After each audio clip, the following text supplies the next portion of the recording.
নদীর পাড়ে আগে তো সবাই নদীর জল টল খাইতো, নদীর পাড়ে সবাই জল আনতে গেছে, এই 5-6 জন মহিলা, উনিও নদীর পাড়ে জল আনতে গেছে।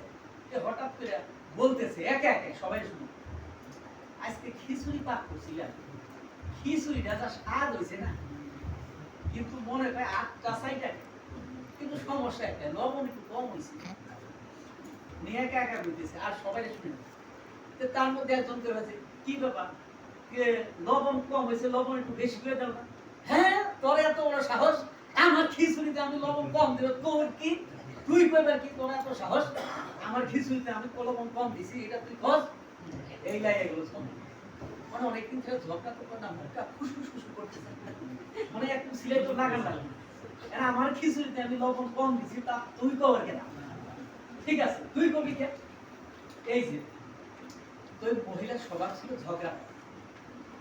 উনি বললো যে আমার স্বামীকে আমি কখনো ভালো ব্যবহার করি, স্বামীর সাথে আমি স্বামীর সাথে কখনো মিষ্টি করে দুটা কথা বলি।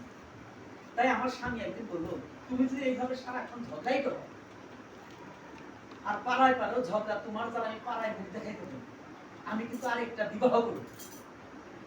তো এই কথা শুনে আমি রাগে 20 পানে আত্মহত্যা করি। তখন যমদূতেরা ধুইরে আমাকে বাইন্ধে নিয়ে এগুলো জমানো। তো যম রাজা বলল, যে পাপ পুণ্যের হিসাব রাখে তার নাম হচ্ছে, জানেন তার নাম কি, চিত্রগুপ্ত। অর্থাৎ আপনি অন্ধকারে যত কামি করেন, ল্যাপের নিচে শুয়ে শুয়ে, সে কিন্তু দেখতেছে, ঘরের ভিতরে ঝাঁপ দিয়ে যা করতেছেন সব দেখতেছে। হয়তো রাত্রিবেলায় এই বিভাগান আছে, সবাই তো ওদিকে গেছে পাঠে, যাই দুইটা থেকে ছিঁড়ে নিয়ে যান, কালকে নিরামিষ খাবেন, কথা ঠিক কিনা, চান্স মেরে দেয়, ঠিক আছে। এই যে বিষয়গুলো, যে দিনে করে বলি বলি, রাত্রে করে বলেছি, রূপ এমন একটা জিনিস, অনেক যে সাধু সন্ন্যাসের রূপ সামাল দিতে পারে, রূপ সে কন্ট্রোল করতে পারে না, এটা বড় কঠিন কাজ, কারণ রূপ কন্ট্রোল করবে কিন্তু কলি কলি কলি দৈত্যের কারণে। মানুষ চিন্তা করে আমি ধর্ম করতে থাকবো, ভালো থাকবো, কিন্তু কলি তার ভিতরে ঢুকে সেকেন্ডের মধ্যে। কলি দৈত্য কিন্তু এখানেও আইছে। কলির কাজ হলো যে যারা ধর্ম পথে যাবে তাদেরকে বিপথে নিবে।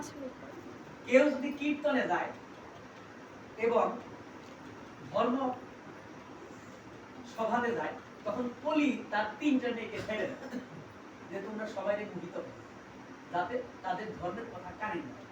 হিমানি ঝুমানি শীত ফারাঙ্গি,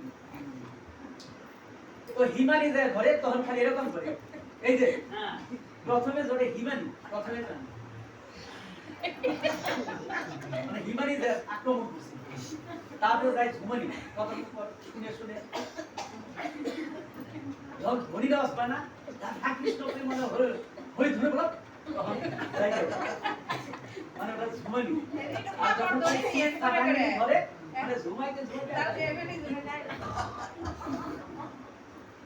ওই যে আমার তো মা গেছিল ওই যে আশ্রমে, না এদিকে কীর্তন শুনতে, তো আমার ছেলে যে সুকমল ছোট ছিল, ছোটবেলা আমার দেখতে অনেকটা সুন্দর ছিল, কিন্তু এখন তো চেহারা তেমন একটা ভালো হয় না, এখন অসুন্দর হয়ে গেছে। মার কুলে বসে কীর্তন শুনতেছিল, হঠাৎ করে এক মহিলা সামনে এরকম